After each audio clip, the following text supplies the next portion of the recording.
مقام بڑے پریشان تھے کہ کسی طریقے سے، اور ان کا خاندان بڑا تکلیف میں تھا کہ جلدی کہیں کربلا سے نکل جائیں. حالانکہ اس دھرتی پہ، اس کائنات پہ صبر، شجاعت، استقامت اور حوصلہ جس سے کائنات سیکھے گی وہ صرف امام حسین ہی ہے. اتنے بڑے صابر آدمی کے بارے میں اس طرح کا رویہ اختیار کرنا کہ وہ تو گویا اس طرح کر رہے تھے کہ بس کسی طریقے سے میری تو یہ امام حسین کی مظلومیت سنا کے لوگوں کو اس طرح کا کر دیا جاتا ہے. یہ انداز بتایا جاتا ہے کہ شاید واقعہ کربلا رونے دھونے کا نام ہے، حالانکہ بات یہ نہیں ہے. یزید کی لشکر جو امام حسین کے مقابلے میں آیا، امام حسین کے لشکر کی تعداد 72 تھی، تو یزید نے 22,000.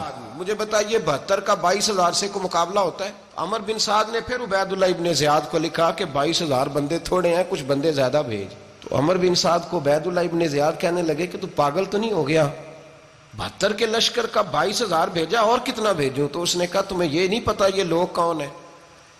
یہ مولا علی شیر خدا کی اولاد ہے. ان میں ایک ایک شخص ایسا ہے جو 1,000 کے مقابلے میں لڑنا جانتا ہے. تو یہاں کمزوری دکھائی جاتی ہے. ہمارے بچے سمجھنے لگے ہیں کہ یہ شاید کوئی ایسی داستان ہے، اور اس طرح کا ماحول ٹی وی پہ میں دیکھ رہا تھا، اس طرح کا ماحول بنایا جاتا ہے جیسے کوئی خوف ہے. یعنی واقع کربلا کوئی ایسا واقعہ جسے دیکھ کے خوف طاری ہو جائے، بچے راتوں کو ڈریں. وہ اکیلے درخت دکھائے جا رہے ہیں اور تیر دکھائے جا رہے ہیں. او یار، کیا قوم کی تربیت کر رہے ہیں؟ واقع کربلا حوصلے کا نام ہے، دلیری کا نام ہے. سنیں بات اصل میں کیا تھی، بڑے ٹھنڈے دماغ سے میری بات کو سمجھیے گا. حضرت مولا علی شیر خدا کے بعد مسلمانوں کے متفقہ امیر بنے تھے حضرت امیر معاویہ. انہیں امیر کس نے بنایا تھا؟ امام حسن نے. حضرت علی کے بڑے صاحبزادے حضرت امام حسن نے ان سے صلح کی، انہیں خلافت دی. اور صحیح بخاری میں نبی پاک نے فرمایا تھا میرا بیٹا حسن سردار ہے، جب مسلمانوں کی جماعتوں میں لہو بہہ جائے گا تو حسن ان کی صلح کرا دے گا. وہ صلح امام حسن نے کرائی، جناب امیر معاویہ امیر بن گئے. حضرت امیر معاویہ رضی اللہ تعالیٰ عنہ بڑا پیار کرتے تھے نبی پاک سے، بڑا احترام کرتے تھے حضور کے خاندان کا. ان کی جو اجتہادی خطائیں ہیں وہ اپنی جگہ پہ موجود ہیں. چونکہ امام حسن نے ان سے صلح کر لی، لہذا ہم بھی ان کے بارے میں کوئی جملہ کہنے کے مجاز، ہماری مجبوری امام حسن ہے. اس لیے کہ جسے امام حسن صحیح کہے پھر امام حسن کے ماننے والے کو اسے غلط نہیں کہنا چاہیے. حضرت امیر معاویہ رضی اللہ تعالیٰ عنہ کا جب وصال ہوا تو حضرت امام حسن پہلے ہی ان سے وصال کر گئے، آپ کو زہر دے دیا گیا، آپ شہید ہو گئے. امام حسین موجود تھے. تو یزید کے بارے میں لوگوں نے کہا جناب امیر معاویہ سے کہ یہ ٹھیک ہے، مناسب ہے اور بہادر ہے، دلیر ہے، وہ جو ہوتے ہیں نا خوش آمدی ٹولہ. تو حضرت امیر معاویہ کے گرد بھی کچھ ایسے لوگ تھے، انہوں نے آپ سے کہا کہ یزید کو نامزد کر دیں. تو آپ نے یزید کو بلایا، حوالہ مجھ سے دیکھ لیجئے گا. بلا کے فرمایا کہ 3 بندوں کے سامنے اپنی خلافت پیش کرنا، اگر وہ تجھے مان جائیں تو امیر بن جانا، نہ مانے تو چپ کر کے گھر بیٹھ جانا. وہ 3 بندے کون ہیں؟ جناب عبداللہ ابن عباس، حضرت عبداللہ بن زبیر اور امام حسین رضی اللہ تعالیٰ عنہ. یہ وصیت فرمائی جناب امیر معاویہ. حضرت امام حسین کی وہ شخصیت تھی کہ مشکات میں حدیث ہے، نبی پاک صلی اللہ تعالیٰ علیہ وسلم کی چچی جناب ام فضل صبح صبح گھبرائی حضور کی بارگاہ میں آئیں، عرض کی یا رسول اللہ صلی اللہ علیہ وسلم آج میں نے عجیب خواب دیکھا ہے، میں ڈر گئی ہوں. حضور نے فرمایا چچی کیا دیکھا؟ عرض کی حضور میں نے دیکھا ہے کہ آپ کے وجود کا گوشت کا ایک ٹکڑا کٹ کے میری جھولی میں آ گیا ہے. حضور یہ کیا ہے؟ تو محبوب خواب سن کے مسکرائے، فرمایا چچی یہ پریشانی والا خواب نہیں، یہ تو خوشی والا خواب ہے. اللہ فاطمہ کو بیٹا عطا کرے گا اور وہ تیری گود میں کھیلا کرے گا. چونکہ وہ میرے وجود کا ٹکڑا ہوگا لہذا خواب تجھے یہ آئی ہے. تو امام حسین پیدا ہوئے، امام حسن کی عمر ابھی 11 مہینے تھی. تو نبی پاک نے امام حسین کو جناب ام فضل اپنی چچی کی گود میں دے دیا کہ فاطمہ کے لیے دونوں بچے سنبھالنا مشکل ہوگا. وہ خواب اس طرح پوری ہوئی. امام حسین سے حضور نے بڑا پیار کیا، بڑی محبت فرمائی نبی پاک سے. کچھ حدیثیں میں نے جمعے میں عرض کی تھیں. حضرت ابو ہریرہ رضی اللہ تعالیٰ عنہ کہتے ہیں یہ واحد بچہ تھا حضور کے گھرانے کا کہ میں نے دیکھا کہ نبی پاک صلی اللہ علیہ وسلم بیٹھے تھے تو یہ حضور سے کہہ رہے ہیں، نبی پاک سے کہ نانا جی اٹھ کے کھڑے ہو. کہتے ہیں حضور کھڑے ہو گئے تو کہنے لگے میں نے آپ کے برابر جانا ہے. بچے جو مرضی ضد کر لیتے ہیں نا. قد چھوٹا تھا، عمر 7.5 سال تھی. کہنے لگے نانا میں نے برابر جانا ہے. تو نبی پاک صلی اللہ علیہ وسلم نے ہاتھ پکڑ لیے، فرمایا چل پھر ہو جا. حضرت ابو ہریرہ رضی اللہ تعالیٰ عنہ کہتے ہیں یہ واحد بچہ تھا حضور کے گھرانے کا کہ میں نے دیکھا کہ نبی پاک صلی اللہ علیہ وسلم بیٹھے تھے تو یہ حضور سے کہہ رہے ہیں، نبی پاک سے، کہ نانا جی اٹھ کے کھڑے ہو. کہتے ہیں حضور کھڑے ہو گئے تو کہنے لگے میں نے آپ کے برابر جانا ہے. بچے جو مرضی ضد کر لیتے ہیں نا. قد چھوٹا تھا، عمر 7.5 سال تھی. کہنے لگے نانا میں نے برابر جانا ہے. تو نبی پاک صلی اللہ علیہ وسلم نے ہاتھ پکڑ لیے، فرمایا چل پھر ہو جا برابر. تو حضرت ابو ہریرہ کہتے ہیں انہوں نے، حضور نے ہاتھ پکڑے، اوپر کھینچا تو امام حسین نے پہلے اپنے پیر حضور کے گھٹنوں پہ رکھے، پھر نبی پاک کے سینے پہ رکھے، اور جب ان کا قد سر تھوڑا سا حضور سے اونچا ہو گیا تو محبوب فرمانے لگے چل بس کر، تو نے تو کہا تھا آپ کے برابر ہونا ہے، تو اوپر نکل گیا ہے، چل بس کر. فرماتے ہیں پھر امام حسین نے زبان باہر نکالی تو محبوب ان کی زبان چوسنے لگے، پھر ساتھ لٹا لیا اور انہیں سونگھنے لگے. تو میں نے عرض کی حضور آپ حسین کو سونگھتے کیوں ہیں؟ تو فرمایا ابو ہریرہ مجھے حسین کے وجود سے جنت کی خوشبو آتی ہے، مجھے حسین کے وجود سے جنت کی. ایک دن حضور گزر رہے تھے، اصل اس طرح تھا کہ یہ نبی پاک کا حجرہ تھا. جن لوگوں کو اللہ نے مدینے کی زیارت کرائی ہے وہ جان سکتے ہیں نبی پاک کا حجرہ تھا. تو حضور کے حجرے کی اس جانب، یعنی مسجد کی جو بالکل سیدھ ہے، اس کی بیک میں سیدہ فاطمہ رہتی تھی. تو حضور اکثر نہ نماز کے لیے جب نکلتے تو حضرت فاطمہ کے حجرے کے پاس سے ہو کر دوبارہ محراب میں جاتے. محبوب حجرے کے پاس سے گزرے تو امام حسین رو رہے تھے، تو حضرت فاطمہ نے کسی بات میں جھڑک دیا تو امام حسین رونے لگے. تو نبی پاک نماز کے لیے گئے تو واپس لوٹ آئے اور واپس تشریف لا کے کہا فاطمہ حسین کو کیا ہوا؟ عرض کی یا رسول اللہ تنگ کر رہے تھے، میں نے ڈانٹ دیا ہے. کیا خوبصورت جملے ہیں حدیث پاک میں. سرکار نے فرمایا فاطمہ اس کو حسین کو نہ رونے نہ دیا کر، یہ جب روتا ہے نا تو میرے دل کو تکلیف ہوتی ہے. تو بی بی صاحبہ کہتی ہیں یہ حکم آیا نبی پاک کا میرے نام، پھر میں نے ڈانٹنا چھوڑ دیا. یہ ان کے فضائل تھے کم، ان کی تربیت خود نبی پاک نے فرمائی، خود ڈیوٹی. میں کسی منطق کا فلسفہ، میں اب تو اللہ تعالیٰ معاف کرے، پہلے ہم لوگوں کو کہتے تھے فلانی مجلس میں نہ جانا فلانی، اب تو مصیبت بن گئی ہے، جانے کی ضرورت نہیں، ہر شے موبائل میں آ گئی. مجھے بھیجتے ہیں، کہتے ہیں حضرت صاحب یہ ذرا سننا، یہ ذرا سننا. کل کراچی سے کچھ مہمان آ گئے تو اب بچوں نے وہ کلپ سنبھال کے، یہ مولوی دیکھو کیا کہتا ہے. اب آیتیں پڑھی جا رہی ہیں قرآن پاک کی، اتنا ٹکڑا یہاں سے لیتے ہیں، اتنا ٹکڑا یہاں سے لیتے ہیں اور ملا کے پتہ نہیں کون سا مکسچر بنا رہے ہیں. کسی آیت کا ترجمہ نہیں، کوئی واضح حدیث نہیں. ایسے ہوا ہوگا، پھر اس کو اس سے جوڑ لیں تو کیا بنتا ہے، اتنی جمع کر لیں. یہ کون سا دین ہے جو توڑ مروڑ کے بیان کر رہے ہیں؟ کون سا مذہب ہے؟ دین تو واضح کھلی کتاب ہے. اب ہمارا یہ شوق ہے، ہم ہر تماشا دیکھنا چاہتے ہیں، ہم اپنے لوگوں کی قدر نہیں کرتے اور بڑی بڑی دور جا کے ہم غلط معاملات میں جاتے ہیں، پھر ذہن ہمارے شکوک کا شکار ہوتے ہیں. ہمیں سمجھنا چاہیے کوئی ایسی کسی دلیل کی ضرورت نہیں ہے. جب ان کے واضح چیزیں ان کی کتابیں میں موجود ہے، حدیث میں موجود ہے، قرآن مجید میں ان کے فضائل کھل کے موجود ہے، تو دور جانے کی کیا ضرورت. حضور ان کی ٹریننگ کراتے تھے. پہلی بات تو یہ ہے کہ نبی پاک نے دعا مانگی تھی، یا اللہ میرے گھر والوں کو زیادہ روزی نہ دینا، انہیں ایک وقت روٹی دینا، ایک وقت کی بھوک دینا. یہ جو 10 دن کربلا میں انہیں ٹینشن نہیں نہ ہوئی، انہیں عادت تھی فاقہ کرنے کی، انہیں 3 دن وصلی روزے رکھنے کی عادت تھی. پہلی بات. دوسرا یہ کہ جہاد کی تربیت حضور خود کراتے تھے. حضرت فاطمہ زہرا کہتی میں پردے کے پیچھے دیکھ رہی تھی، نبی پاک نے امام حسن اور حسین سے فرمایا چلو میرے سامنے کشتی لڑو. تو دونوں حضرات آپس میں جب کشتی لڑنے لگے تو نبی پاک نا امام حسن کو کہتے ہیں حسن حسین کو ٹانگوں سے پکڑو، حسن حسین کو پیچھے سے پکڑو. جب نبی پاک بار بار امام حسن کو بتا رہے تھے تو سیدہ پیچھے سے بول پڑی، کہنے لگی یا رسول اللہ آپ چھوٹے کو بتائے، آپ بڑے کو بتا رہے ہیں. بڑا تو پہلے 11 مہینے بڑا ہے، تو آپ چھوٹے کو بتائے بڑے کو بتا رہے. تو فرمایا فاطمہ تو چپ کرنا، جو میں دیکھ رہا ہوں تو نہیں نہ دیکھ رہی، ایک کو میں بتا رہا ہوں دوسرے کو جبریل امین بتا رہے ہیں. تو یہ حضور نے اپنے سامنے ان کی تربیت کی، ٹریننگ. ہوا یہ کہ یزید جب امیر بنا نا، 2-3 چیزیں ہوتی ہیں جب کسی بندے کو قابو کرنا ہوتا ہے، 2-3-4-5 چیزیں ایسی ہوتی ہیں جس سے بندہ قابو آتا ہے. تو اس نے بھی فوری طور پہ، یزید نے دیکھا میرے لیے مسئلہ کیا بن سکتا ہے. ولید بن عتبہ اس وقت مدینے کا گورنر تھا. یزید نے اس کو خط لکھا کہ امیر عرب کا رواج آج بھی ہے کہ جب تک نئے خلیفہ کی بیعت نہیں ہو جاتی پرانے کے انتقال کی خبر ہی نہیں دیتے. اس کو رکھے رکھتے ہیں. یہ ان کا طریقہ ہے. وہ کہتے ہیں کہ ولی عہد اچھی طرح قبضہ کر لے پھر بتائیں گے. حضرت امیر معاویہ کا وصال ہو گیا, بتایا نہیں. یزید نے اب کیا کیا, کیونکہ بڑا چلاک آدمی تھا, بڑا شاطر تھا, بڑا تیز تھا, اس نے ولید کو خط لکھا. کہنے لگا کہ فوری طور پہ عبداللہ ابن عباس کو بلاؤ اور اسے کہو میری بیعت کریں.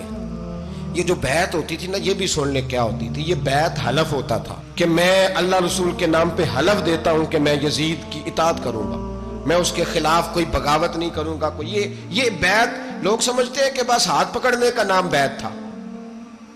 اس بیعت کا متبادل جمہوری ملکوں کے اندر ووٹ آیا ہے.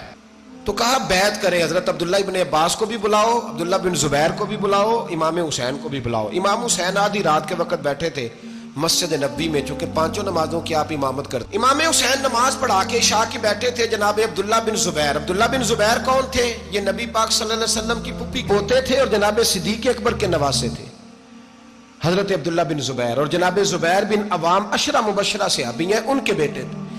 بہت زیرک آدمی تھے. یہ بھی امام حسین کے پاس بیٹھے تھے. عبداللہ ابن عباس بھی تھے جو حضور کے چچا کے بیٹے ہیں, اس امت کے پہلے مفسر ہیں قرآن پاک.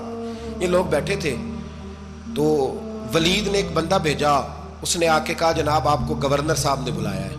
تو عبداللہ بن زبیر کہنے لگے حسین اس وقت بلانے کی بات سمجھ میں نہیں آئی. تو امام حسین بڑے بصیرت والے تھے, اللہ نے بصیرت دی تھی.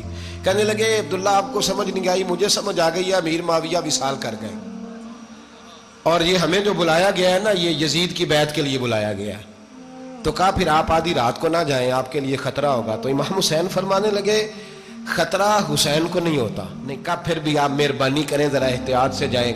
تو جناب عبداللہ ابن زبیر نے, عبداللہ ابن عباس نے 14 بندے نیزے دے کے, تلواریں دے کے امام حسین کے ساتھ بھیجے اور کہا کہ امام حسین اگر اس نے کوئی غلط ملت بات کی نا, زبردستی بیعت کرنے کا کہا, تو آپ بس کوئی ایک بات اونچی آواز میں کر دینا, یہ سپاہی پیچھے آ جائیں گے. امام حسین ان 14 بندوں کو لے کے گورنر ہاؤس پہنچ گئے. جب آپ وہاں پہنچے, اس نے بتایا, اس نے کہا جی حضرت امیر معاویہ انتقال کر گئے اور آپ نے یزید کی بیعت کرنی ہے. تو امام حسین فرمانے لگے میں چھپ کے بیعت نہیں کروں گا. مجمع لگاؤ, جمعے والے دن اعلان کرو, جو طریقہ ہے حضرت ابو بکر صدیق کا, جو طریقہ ہے حضرت عمر فاروق کا, جو انداز حضرت عثمان غنی کا ہے, جو مولا علی کا ہے, سر عام اعلان کرو. اگر ساری دنیا یزید کی بیعت کرے گی تو میں بھی تیار ہوں. تم مجھ سے بیعت لے کے پھر لوگوں کو بتانا چاہتے ہو کہ حسین بیعت ہو کر رہے ہیں تو تم کیوں نہیں کر رہے؟ میں عام آدمی نہیں ہوں, لہذا چھپ کے بیعت نہیں کرتا. جب یہ بات کی نا تو ولید بڑا نرم دل تھا اور امام حسین کی شان کو جانتا تھا. وہ جانتا تھا یہ نبی پاک کا خاندان ہے. اس نے کہا جی مجھے تو حکم تھا, باقی آپ حضور کے نواز ہیں, میں کر کچھ. وہاں ایک بڑا بدبخت شخص بیٹھا تھا, عبد الملک بن مروان. وہ ولید سے کہنے لگا کہ اگر حسین آج تمہارے ہاتھ سے نکل گئے تو تمہارے لیے بہت بڑا مسئلہ کھڑا ہو جائے. انہیں جانے نہ دینا, یا بیعت کراؤ یا ان سے کہو جنگ کے لیے تیار ہو. تو امام حسین رضی اللہ تعالیٰ عنہ کے کانوں میں آواز گئی تو فرمانے لگے ابن مرجانہ, اگر تیرے اندر جرت ہے تو آ سامنے حسین کے, اس کے کانوں میں باتیں نہ کر, کانا پھوسی نہ کر, باہر آ میدان میں, شرارت نہ کر, باہر آ. میں تمہیں ابھی بتاتا ہوں کہ حسین سے مقابلہ کرنے کا انجام کیا ہے. یہ کہہ کہ امام حسین باہر نکلے, اپنے بھائی محمد بن انفیہ کو بلایا, عبداللہ بن زبیر, عبداللہ ابن عباس, ڈھیر سارے لوگ اکٹھے ہو گئے. فرمایا یہ معاملہ ہے, اب کیا کرنا ہے؟ تو وہ کہنے لگے حضور وقت ابھی مناسب نہیں ہے, آپ اس طرح کریں یہاں رکیں, ہم مکے سے, عراق سے, کوفے سے لوگوں کو بلاتے ہیں, یہاں ایک بڑی مجلس مشاورت قائم کرتے ہیں. امام حسین فرمانے لگے اگر تم مشاورت قائم کرو گے تو ولید اور عبد الملک بن مروان وہ تو جنگ کرنے کو تیار ہے, اور نبی پاک نے فرمایا ایک مینڈا ہوگا جس کی وجہ سے مدینے کی گلیوں میں لہو بہے گا. فرمانے لگے میں وہ بکرا, وہ مینڈا نہیں بننا چاہتا. کہا پھر آپ کیا کریں گے؟ تو امام حسین رو پڑے, فرمانے لگے میں مدینہ چھوڑ جاؤں گا لیکن مدینے کی حرمت پامال نہیں ہونے دوں گا.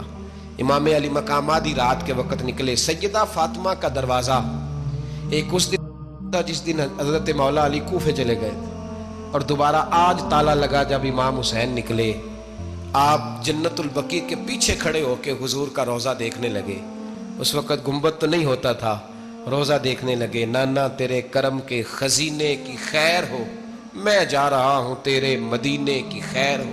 سارا خاندان لے گئے, مکے تشریف لے گئے. حج کے ایام قریب آنے والے تھے. امام حسین نے وہاں لوگوں سے باتیں کی. جب امام حسین وہاں پہنچے تو کوفے سے خط آنے لگے. کوفہ حضرت علی کا دارالخلافہ تھا، وہاں آپ کے محبین پیار کرنے والے ڈھیروں تھے، انہیں خط لکھے۔ حسین نکلے، آپ جنت البقیع کے پیچھے کھڑے ہو کے حضور کا روضہ دیکھنے لگے۔ اس وقت گنبد تو نہیں ہوتا تھا، روضہ دیکھنے لگے۔ نانا تیرے کرم کے خزینے کی خیر ہو، میں جا رہا ہوں تیرے مدینے کی خیر ہو۔ سارا خاندان لے گئے، مکے تشریف لے گئے۔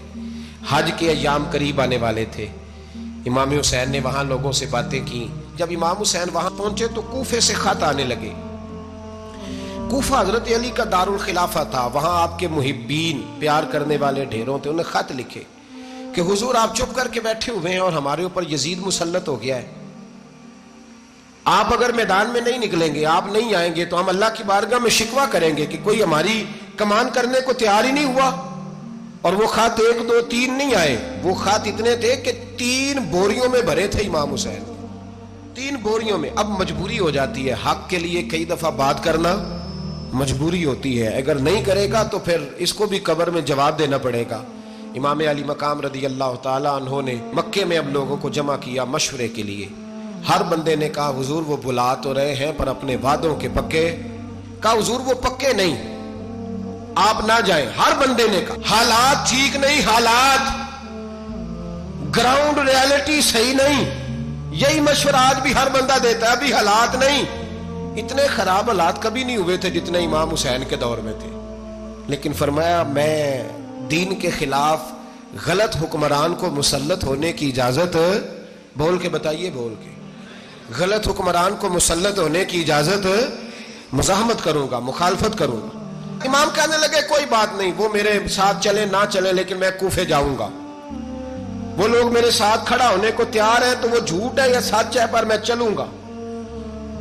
جب امام علی مقام نے اصرار فرمایا تو جو آپ کے قریبی صحابہ کرام کی اولادیں تھی ساری، یہ بھی اب بیماری ہے، کچھ لوگ کہتے ہیں جی صحابہ نہیں ساتھ چلے، تو میں کہتا ہوں اہل بیت نبوت کے تو کل افراد 21 تھے، تو 72 میں باقی اولادیں کس کی تھی؟ وہ ساری صحابہ کی اولادیں تھیں، وہ سارے۔ پتہ نہیں کیوں اس طرح کا فلسفہ بیان کیا جاتا ہے جس میں حالات خراب ہو۔ حضرت سیدنا امام علی مقام کو جب بہت زیادہ کہا گیا نا تو امام حسین رضی اللہ تعالیٰ عنہ نے فرمایا چلو میں ایک کام کرتا ہوں، مسلم بن عقیل کو بھیجتا ہوں۔ حضرت علی کے بھتیجے ہیں، امام حسین رضی اللہ تعالیٰ عنہ کے چچا کے بیٹے ہیں، حضرت عقیل کے صاحبزادے مسلم بن عقیل بڑے سمجھدار آدمی تھے، معاملہ فہم تھے، بڑے جری تھے، اتنا زبردست مشورہ کم لوگ دیتے ہیں جتنا حضرت مسلم بن عقیل دیتے تھے۔ ان کو بھیجا گیا کوفے۔ اب اس میں بڑی تفصیل ہے، وہ اپنے 2 بچے بھی لے گئے۔ جب وہ کوفے پہنچے نا تو کوفے پر جناب نعمان بن بشیر کی حکومت تھی، آپ گورنر تھے اور اہل بیت سے بڑی عقیدت رکھنے والے، نرم رویہ۔ عبید اللہ ابن زیاد کوفے کا گورنر نہیں تھا، یہ کسی اور علاقے کا تھا۔ جب آپ وہاں پہنچے تو نعمان بن بشیر نے دیکھا کہ حضرت مسلم بن عقیل آئے ہیں تو لوگ دوڑے ان کی بیعت کرنے، بھاگے۔ اتنے لوگ جمع ہوئے کہ ایک دن میں 17,000 آدمی نے بیعت کر لی۔ کتنے بندے جی؟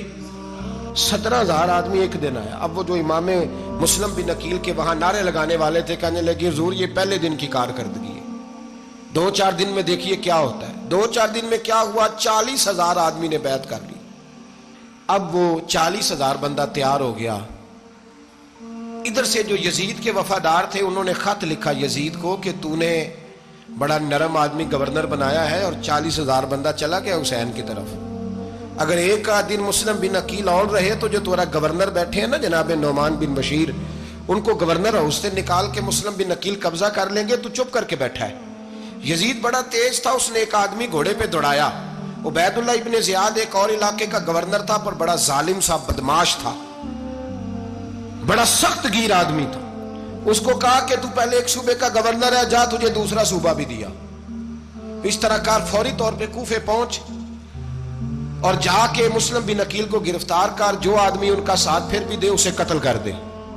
اس نے کیا کیا؟ وہ آدھی رات کو آیا، منہ چھپایا، جبہ پہنا، لوگ سمجھے امام حسین آ گئے۔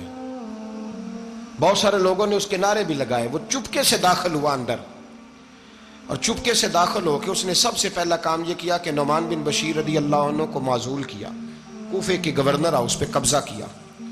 پھر اس نے اسی وقت سوئے ہوئے سرکردہ لوگ، جس طرح ایک گاؤں کا چودھری دوسرے کا محلے میں قبیلوں کے جو لوگ تھے چودھریوں کو بلایا، کچھ کو سزائیں دی، کچھ کو سخت کہا، کچھ کو ان کے عیب گنوائے کہ وہ تمہارا فلانا مسئلہ پھر خراب کر دوں گا، بلیک میل کیا۔ صبح ہونے تک حالات اگر تم نے میرے قابو میں نہ کیے تو یاد رکھنا بڑا مشکل ہوتا ہے حق پہ کھڑا ہونا، بڑی چیزیں لوگوں کو یاد آتی ہیں، اللہ جانتا ہے۔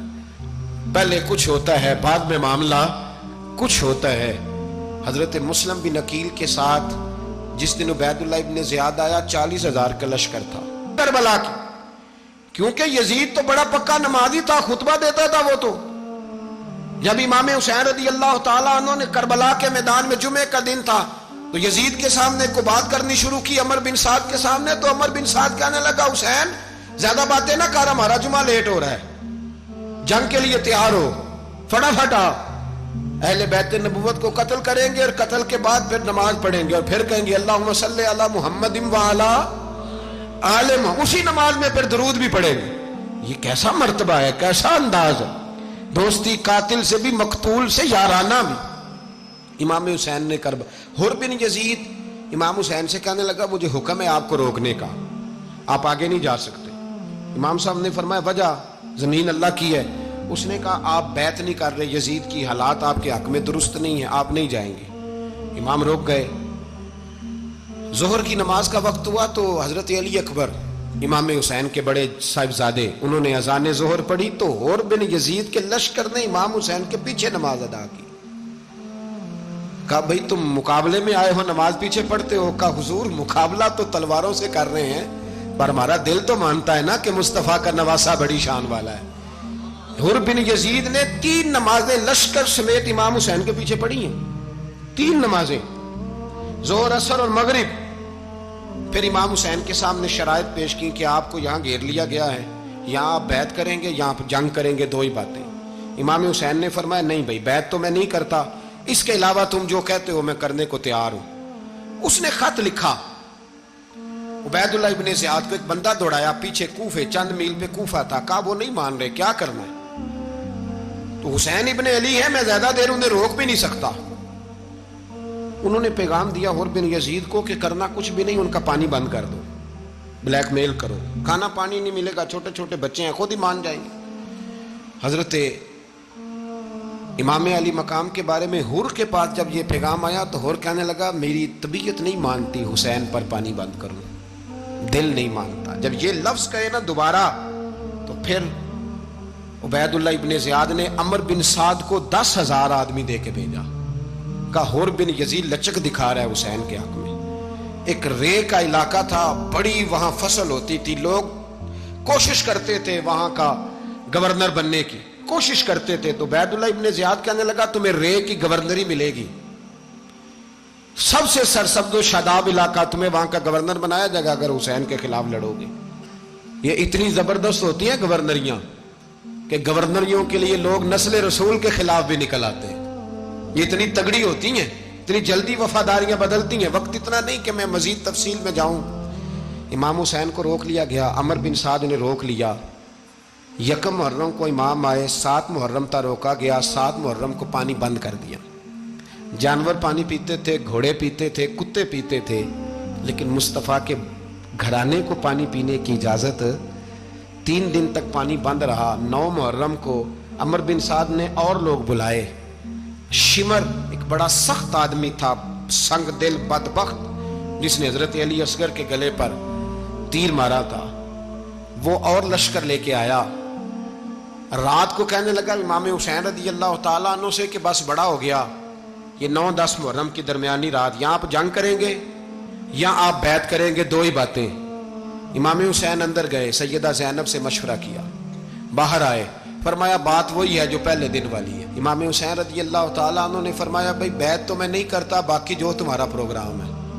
شمر اور ابن سعد کہنے لگے پھر جنگ کے لیے تیار ہو جائیں۔ کیا انداز ہے امام حسین کا، فرمانے لگے کل جنگ کروں گا، مجھے پتا تو ہے جنگ کا نتیجہ کیا نکلنا ہے، 1 رات مجھے دے دو تاکہ میں کھل کے اپنے رب کی عبادت تو کر لوں۔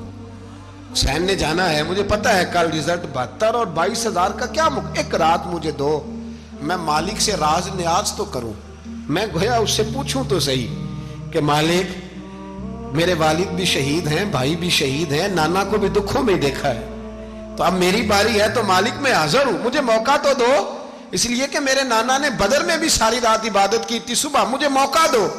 اور دنیا کا اصول ہے جب کوئی موقع مانگتا ہے تو دیا جاتا ہے. یہ دونوں کہنے لگے کوئی موقع نہیں. حر بن یزید پیچھے سے بولا, کہنے لگا نہیں بدتمیزی نہ کرو, حسین کو موقع دو, تمہیں دینا پڑے گا. موقع دیا. حر بن یزید نے پھر منت کی, کہا حضور آپ مہربانی کریں مان جائیں. فرمایا ماننے والا تمہیں دینا پڑے گا. موقع دیا. حر بن یزید نے پھر منت کی, کہا حضور آپ مہربانی کریں مان جائیں. فرمایا ماننے والا کھاتا کوئی نہیں. یہ بڑا مشکل کام ہے بھائی. ضمیر کا سودا اب تو عام ہو گیا, بازار لگتے ہیں, ریٹ لگتے ہیں, اپنی اپنی چاہتوں پہ لوگوں نے اپنے اپنے انداز سجائے ہوئے ہیں. کوئی آدمی بس اچھے طریقے سے نام لے لے تو بس ہم اس کے پیچھے چل جاتے ہیں. اب تو عام ہو گیا یہ معاملہ. امام حسین نے فرمایا ہو ہی نہیں سکتا, ممکن ہی نہیں ہے. ساری رات عبادت میں گزری, ریاضت میں گزری. تہجد کا وقت ہوا تو گھر والوں کو بلایا, فرمایا دیکھنا تمہاری سی کی آواز نہ باہر آئے, خبردار سی کی آواز نہ آئے. اور امام زین العابدین سے فرمایا تو بیمار ہے, تو جہاد نہیں کرے گا, لیکن خیال رکھنا پیچھے. اور بڑی قیمتی بات بتا رہا ہوں, ہماری بیویاں کسی کے گھر میت ہو جائے تو 4 دن بخار نہیں اترتا. امام علی مقام نے سیدہ زینب سے فرمایا تو بڑی ہے, میری بہن ہے, پیچھے سارے بچے ہیں, جوان ہیں, ان کے حوصلے تیری ذمہ داری ہیں. صبح جنگ کا طبل بجنے لگا, فجر کی نماز پڑھی, سورج چڑھا, 10 محرم کا دن, جمعے کا وقت. جناب سیدنا امام حسین رضی اللہ تعالیٰ عنہ نے ریت پر سجدے کیے, لمبے سجدے, لمبی نماز. سورۃ الشمس کی آیات دوسری رکعت میں پڑھی تو سارا کربلا گونجنے لگا. کیا انداز تکلم تھا امام علی مقام کا. نماز مکمل ہوئی تو حر بن یزید, عمر بن سعد اور شیمر سے کہنے لگے واقعی حسین سے لڑو گے؟ پتہ نہیں کون ہے. قل لا اسألکم علیہ اجرا, تم نے نہیں پڑھا الا المودۃ فی القربى, تمہاری آنکھیں بند ہیں. الحسن والحسین سید الشباب اہل جنہ, تمہیں نہیں پتا؟ کہنے لگا چپ کر, حکومت نظر آ رہی ہے. اور بن یزید کہنے لگے پھر میرا بھی فیصلہ سنو, مجھے حکومت نہیں چاہیے, مجھے جنت چاہیے. حکومت نہیں چاہیے. امام حسین کی پہلی فتح دیکھیں, اور بن یزید ایڑی لگا کے نا یزید کے لشکر سے نکل کے امام حسین کے لشکر میں شامل ہو گیا. اور پہلا شخص جس نے امام حسین کو روکا, امام حسین کے نام پر پہلا سر بھی اسی شخص نے کٹایا ہے. لیکن یزید کی قبر پہ لعنت بھی کوئی نہیں برساتا, اس کا محل تھا بہت بڑا. لیکن جب لوگ کربلا میں امام حسین کو سلام کرنے جاتے ہیں تو قدموں میں حر بن یزید کا مزار بھی بنا ہوا ہے, اس کو بھی سلامی دی جاتی ہے. اور اب ہم اکیلا حر بن یزید نہیں کہتے, ہم کہتے ہیں حر بن یزید رضی اللہ تعالی. اب ہم اتنی تعظیم کرتے ہیں اس حر کی. جناب امام حسین کو میدان میں کھڑا کیا گیا, جہاد کا طبل بجا, پہلے خدام آئے. اور سن لو, آج وہ پتہ نہیں بازاری سے لوگ چڑھ گئے اسٹیجوں پہ, بازاری سے, نہ چہرے پہ داڑھی ہے, نہ سر پہ کوئی کپڑا ہے, بازاری لوگ ہیں, بھاگ رہے ہیں, بازو چڑھائے ہوئے ہیں, بٹن کھولے ہوئے ہیں, تماشا بنا دیا. سننے والوں کا بھی اللہ ہی حافظ ہے, وہ سٹیج پہ اہل بیت کی شان بیان کرتا ہے, بھاگ کے ادھر جاتا ہے. یہ کوئی طریقہ ہے؟ سننے والوں کا بھی عجیب انداز ہے, ہر بندے کو سننے بیٹھ جاتے ہیں. دین مہذب ہے, تہذیب والا ہے, دلائل رکھتا ہے, دین وقار رکھتا ہے, ایسے لوگ اب دین بیان کریں گے. حضرت سیدنا امام حسین رضی اللہ تعالیٰ عنہ صبح جب جہاد کا وقت آیا, پتہ ہے کون کون تھے کربلا میں؟ امام حسین کے ساتھ امام حسین کے 4 بھائی تھے کربلا میں. کتنے؟ بول کے بتائیں. حضرت علی کے 4 بیٹے, عباس بن علی, جن کو حضرت عباس کہا جاتا ہے نا, علمدار, یہ حضرت علی کی دوسری زوجہ میں سے.